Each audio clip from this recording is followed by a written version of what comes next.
Good morning. Going to go over different bones today. So what I've got for you is some bone diagrams, and we're going to kind of go through those. I'm going to help you identify some of these, and I'll give you more than you probably need, just in case you decide to further your education with this. And if not, you'll just have them, and I'll let you know which ones I'm giving you that's just extra that I won't actually test you over. And I'll make sure you know which one's which, all that. So, okay, so we're going to start here with this particular diagram. Number 1 is your articular cartilage, A-R-T-I-C-U-L-A-R, articular cartilage.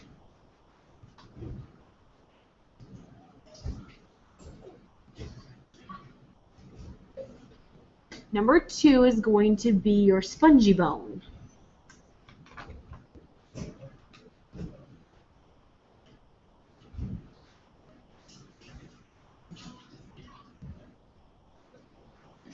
Number 3 is going to be your compact bone.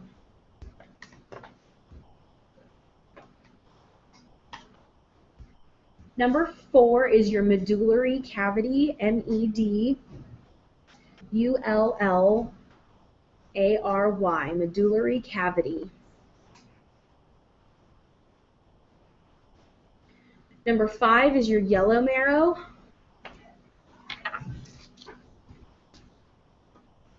Number 6 is your periosteum.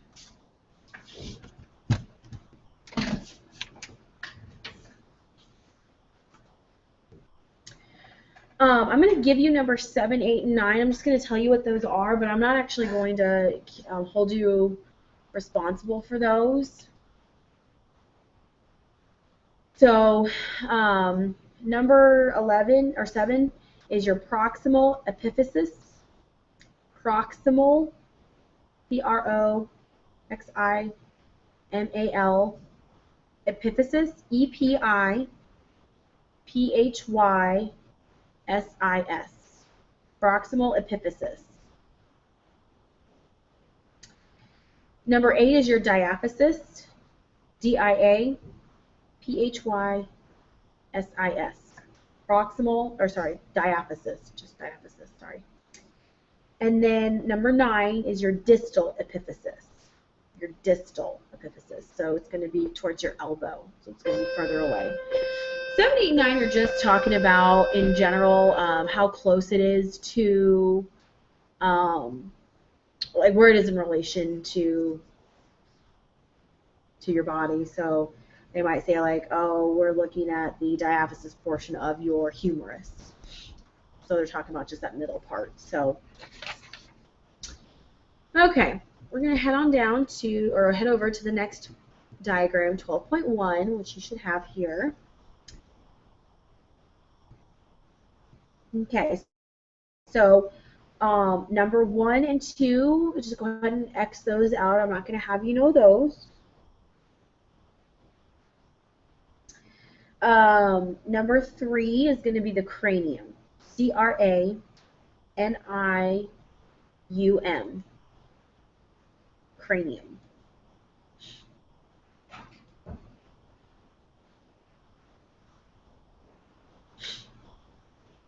Then you've got your hyoid bone here. It's going to be this bone. It doesn't look very good here. It's a floating bone right around your neck, kind of where your voice box is. Number 4 is going to be your clavicle, C-L-A-V-I-C-L-E,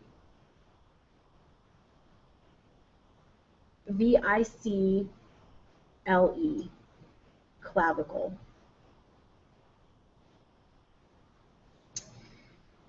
In between here, I want to go ahead and have you draw a line from here out. So it's this little bone right here. That's called your manubrium. M-A-N-U-B-R-I-U-M,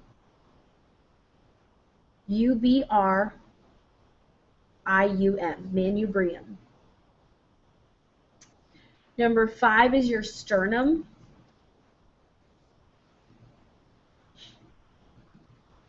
S-T-E-R-N-U-M,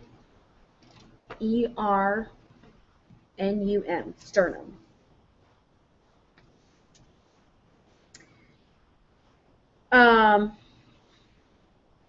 Then I want in between here, between 5 and 6, this little bone right here. Draw a line from this little bone in between 5 and 6. It's called your xiphoid process. Xiphoid.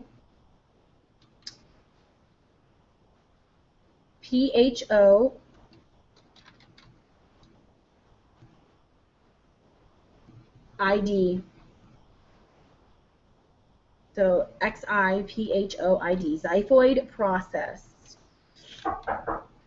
And with this one, this is the little tiny bone at the bottom of your sternum. Your sternum is actually broken up into 3 pieces, the manubrium, sternum, and xiphoid process.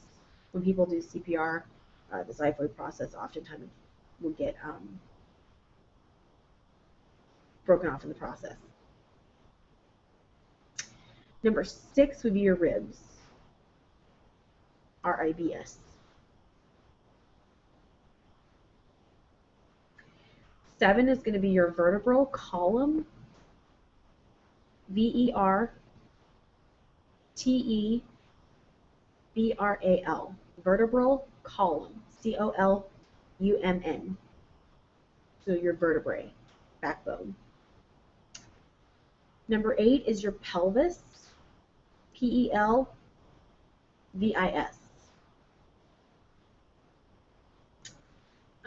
This right here, this little line here in between here, this little gap, go ahead and draw a line out between 8 and 9. This is called your pubis symphysis. P-U-B-I-S,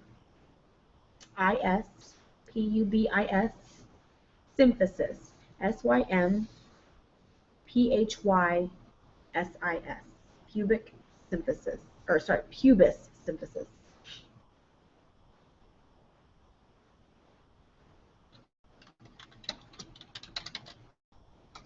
All right, number 9 is your carpals, C-A-R-P-A-L-S, carpals. So your wrist bone. Number 10 would be your metacarpals, M-E-T-A carpals, M-E-T-A carpals, metacarpals.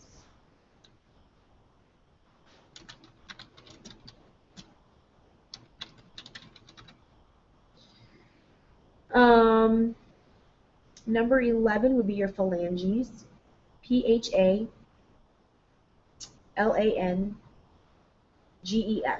phalanges. It's a fun word, I think. Number 12 is your knee bone. That's called your patella, P-A-T-E-L-L-A, patella.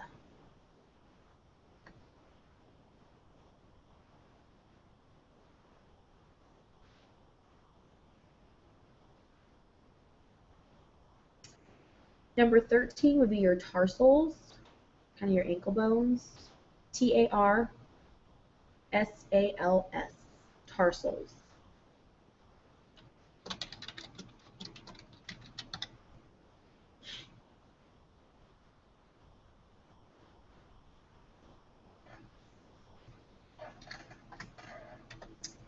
$14 are going to be your metatarsals, M-E-T-A tarsals, so metatarsals, M-E-T-A tarsals. It's going to be your feet, not your toes, but your feet.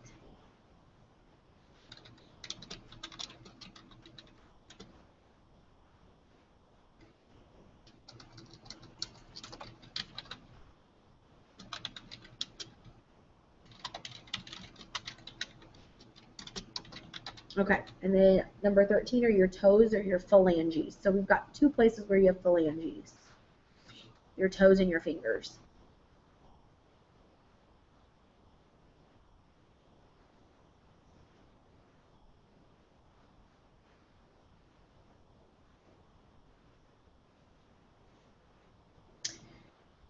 Okay, so go ahead and flip over. 16 going to be your scapula or your shoulder blade. S-C-A-P-U-L-A. S-C-A-P-U-L-A. Scapula. It's your shoulder blade. 17 is your humerus.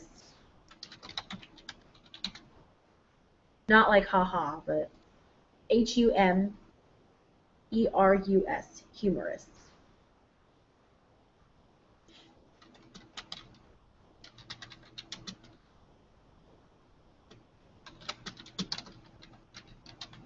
Okay. Number 18 is your ulna, U-L-N-A.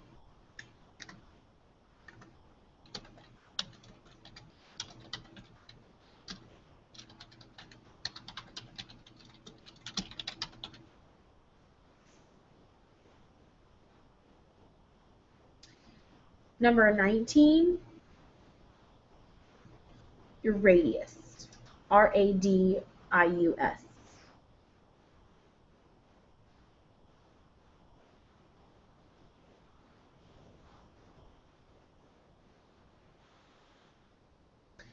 But you can tell the difference between your radius and your ulna. Your ulna turns into your elbow. So you can kind of feel, if you feel on the outside of your hand, so from your pinky, follow that bone down, you can feel how it kind of goes under as your elbow. So that is this part of your ulna that you're feeling, is this right here. If you were to take apart the ulna here, it actually forms a little U right here. So that's how I always remembered it was the ulna. The radius has a flat top here and a flat bottom here, but the ulna has a flat here and a U shape up here. So ulna has a U. So some people say your ulna is to the outside and then your radius is on the inside and your thumb side. So whatever way helps you remember it that way. Okay, 20. This is your femur, F-E-M-U-R, femur. 21 is your tibia, T-I-B-I-A, tibia. That's like your shin bone. You can usually feel that one pretty well. Number 22 is the little guy, and that's the fibula. You can't normally feel that one. You can feel it kind of towards the bottom of your ankle, that little thing that juts out there on the outside part of your ankle there. That's your fibula. But then as you try to feel up, you run into muscle, you feel less of your bone itself. So your fibula is smaller. I always remembered it as a fibula fiber. Fiber is thin. And then I want you to draw a line from your heel back here, this whole bone right here. That's called your calcaneus. C-A-L-C-A-N-E-O-U-S,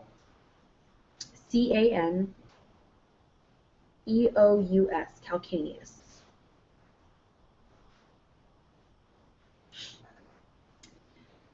Uh, 23 is your vertebral column again. So your vertebral column.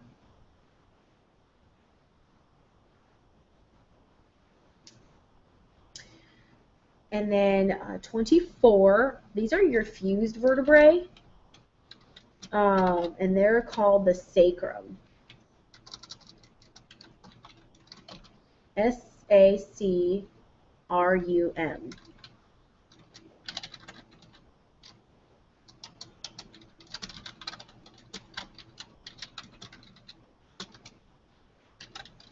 '25 is your coccyx. C-O-C-C-Y-X.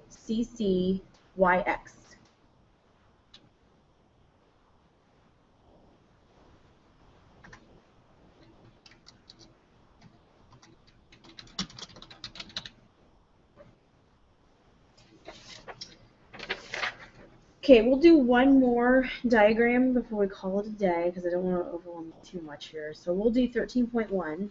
You're not going to need to know all of these. I'm going to kind of tell you what to know and what not to know here. Okay, no, some people, I didn't realize that your skull was broken up into this many bones personally, but surprise, they are. Number 1 is a bone, and this is your parietal bone. It's on the side. So P-A-R-I-E-T-A-L. So P-A-R-I-E-T-A-L, parietal bone. Not a very good picture of it. It's the same on 13.2 down here. It's the same as number 1 down here. This is your parietal bone right here. Okay? When looking at it straight out in the skull, it kind of looks, it's just this one right here. Okay? Called your parietal bone. Number 2 is called your frontal bone.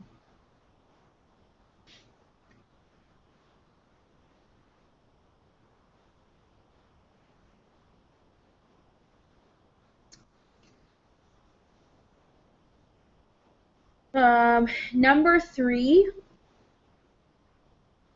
this is the suture that's going to join your parietal and your frontal bone together, and that's called your coronal suture. C-O-R-O-N-A-L.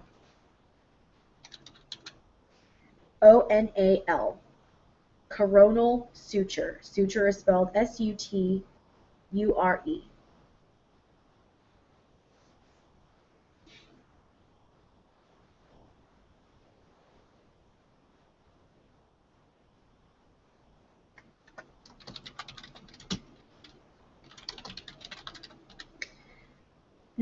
You've got your lacrimal bone, which is kind of right on the inside. I don't know how well you can see where that is. It's kind of on the inside, the outside of your eye socket there.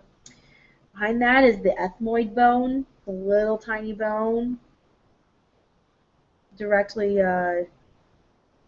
posterior to the lacrimal bone. Number 4 is pointing to your temporal bone. T-E-M-P-O-R-A-L, temporal bone. If you look down here, it's the same as this bone right here, number 4. This is your temporal bone. So here's your parietal bone, here's your temporal bone, and this is your frontal bone.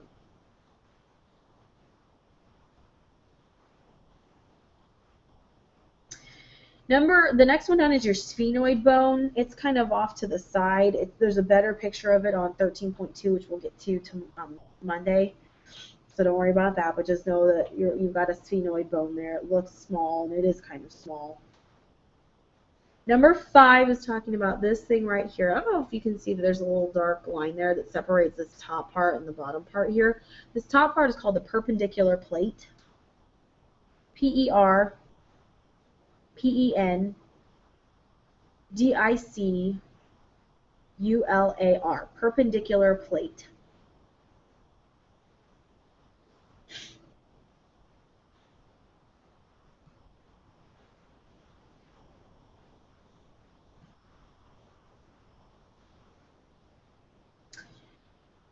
Okay, number 5 is this little hole right here. And that's called your infraorbital foramen, 2 words. Infraorbital foramen, I-N-F-R-A-O-R-B-I-T-A-L, infraorbital, and then foramen, F-O-R-A-M-E-N.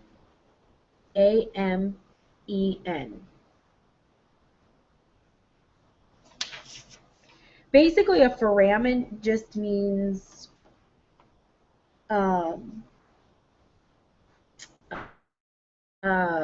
hole.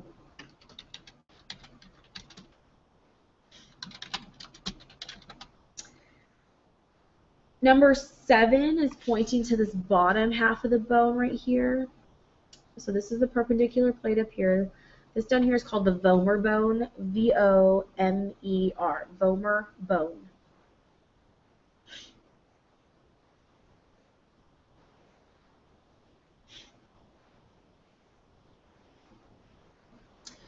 Number 9 over to the side, this is more whole, so it's going to be a foramen. This is your supraorbital foramen, S-U-P-R-A-O-R-B-I-T-A-L. So supraorbital foramen, which makes sense because supra means superior, above, so holes above, and then infraorbital, below, inferior. And so it's the hole to foramen. Number 10 is pointing to this bone right here, and that's your nasal bone.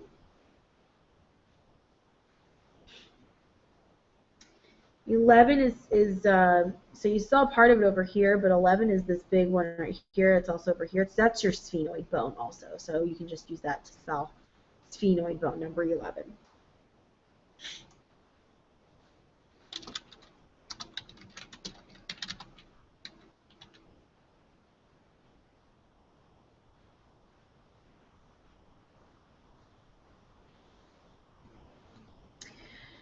Number 12. Oh, I skipped number 8. I'm sorry. Number 8 is your mandible. M-A-N-D-I-B-L-E, mandible. This is the only thing that actually moves. So when you chew and talk, this bone moves. This bone doesn't actually move. This is the only bone that actually moves. It's weird, I think. Okay, now number 12. This is called your zygomatic bone. It's your cheekbone. So when you feel your cheeks and you feel that bone, that's your zygomatic bone. Z-Y-G-O-M-A-T-I-C.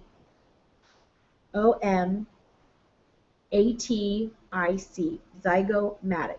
Z-Y-G-O-M-A-T-I-C. Zygomatic bone. 13. These are your nasal concha. N-A-S-A-L. Concha. C-O-N-C-H-A. These little weird things right here. Don't worry about 14. We're not going to worry about that one.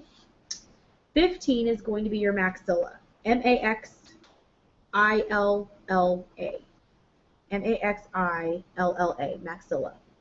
I remember this one because Max has a mustache, so it's that where a mustache would be. That's how I was taught to remember it, so that's how I remember it now. 16 is another hole, and this is your mental foramen. M-E-N-T-A-L, foramen. It's another hole.